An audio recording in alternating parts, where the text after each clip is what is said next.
यह वही दशांग लेप है जिसका प्रयोग बड़े बड़े फोड़ों में, एब्सेस में और ब्रेस्ट एब्सेस यानी स्तन में जो फोड़े हो जाते हैं उनमें किया जाता है, जिसकी बात मैं करने वाला हूं। और इस पर मैंने कई वीडियो भी बना रखे हैं।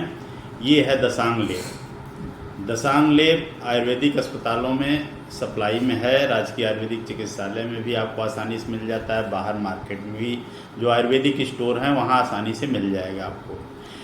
कई ऐसे केसेस हैं, ऐसे पेशेंट आए जिनको पेरी एनल एब्सेस यानी गुदा मार्ग के अगल बगल कहीं फोड़ा हो जाता है, भयंकर दर्द और जलन होती है, सूजन आ जाती है, ऐसे में ऑपरेशन की नौबत आती है। लेकिन यह दशांग लेप यदि इसका प्रयोग चिकित्सक के बताए हुए निर्देश के अनुसार किया जाए तो 90% ऐसे केस होते हैं जिसमें ऑपरेशन की नौबत नहीं आती है और आराम से या तो फोड़ा बैठ जाता है या एक छोटा सा सुराख बन के बाहर निकल आता है, पूरा एब्सेस ड्रेन हो जाता है और तुरंत आराम लगता है। तो यही दशांग लेप, इसका प्रयोग यदि हम निश्चित तरीके से बताए गए तरीके से करते हैं तो पेरिएनल एब्सेस में या शरीर में और कहीं फोड़ा हो रहा है उसमें, या ब्रेस्ट एब्सेस जो होता है उसमें, या कुछ और ऐसी समस्याएं आती हैं जो शास्त्रगत निर्देश है कि विसर्प, कुष्ठ, ज्वर, शोषहारी यानी विसर्प जो होता है, जो फैलने वाली बीमारी होती है, जैसे हार्पिस होता है, चिकन पॉक्स होता है, इसमें जलन बहुत ज़्यादा होती है जिसको हम अंधेड़ी कहते हैं।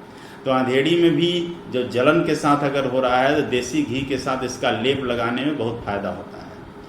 कुष्ठ रोग जैसे एक्जिमा वगैरह हो गया या इस तरह के जो पुराने कुष्ठ होते हैं, दांत खाज खुजली होती है, उसमें भी इसका बहुत ही अहम रोल होता है। ज्वर बुखार में भी इसका लेप यदि किया जाए तो काफ़ी शीतल होता है और टेम्परेचर को कम कर देता है। शोथ में यानी सूजन में या इन्फ्लेमेशन जो होता है, इन्फ्लेमेशन यानी जो सूजन आ जाती है किसी इन्फेक्शन की वजह से, जोड़ों में सूजन या शरीर के किसी स्थान में सूजन आ रही है तो उसमें भी इसका लेप करने में फ़ायदा होता है। अब मैं बात करता हूं कि दशांग लेप को दशांग लेप क्यों कहते हैं। क्योंकि इसमें 10 आयुर्वेदिक औषधियाँ मिली होती हैं, इसीलिए इसका नाम दशांग लेप है। जैसा कि इस पर बहुत छोटा छोटा लिखा है, दिखने में आसानी नहीं हो पा रही है, तो दशांग लेप के जो 10 कंटेंट हैं उसमें सिरिस, मुलेठी, तगर, छोटी इलायची, जटामांसी, हरिद्रा, दारू हरिद्रा, कोष्ठ, हाउबेर, इस तरह की औषधियाँ जो है पड़ी होती हैं।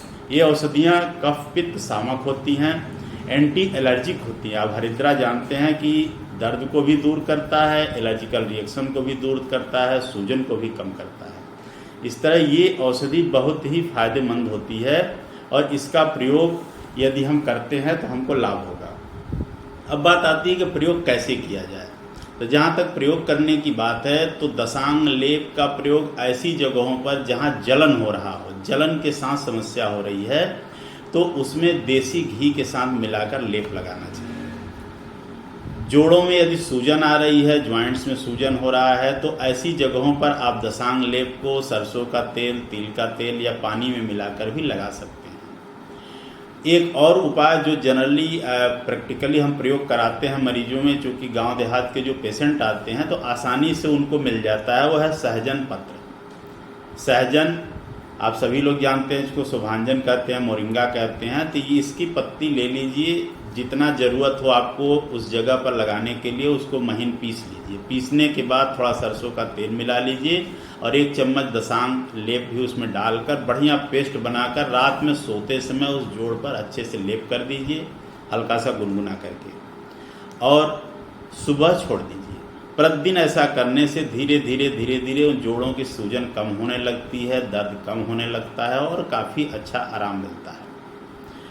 कुछ ऐसे केसेस जैसे कहीं एब्सेस हो गया और फोड़ा हो गया तो वहाँ पर कैसे लेप लगाएंगे, तो वहाँ पर लेप लगाने का जो तरीका होता है वह भी बहुत स्पेसिफिक होता है। आटे की एक छोटी सी लोई बना ले, रोटी जैसी बना ले, जिस साइज़ का फोड़ा हो उतना बड़ा उसको बना ले, और दशांग लेप पाउडर जो है एक साइड में उसको पानी थोड़ा सा मिलाकर खूब अच्छे से पेस्ट बनाकर चिपका दें और दूसरे साइड में हल्का सा गर्म कर लें और फोड़े की जगह पर इस तरह लगाकर उसको बांध दें या टेप लगा दें। इस तरह 3-4 घंटे तक बंधे रहने दें। दिन में 2 बार ऐसा करने पर धीरे धीरे वो फोड़ा ऐसे सिकुड़ता जाता है, सूजन कम होता जाता है और जो बाहर निकलना होता है एब्सेस पस या मवाद, और छोटा सा मुंह बना के बाहर निकल आता है, दर्द भी कम हो जाता है।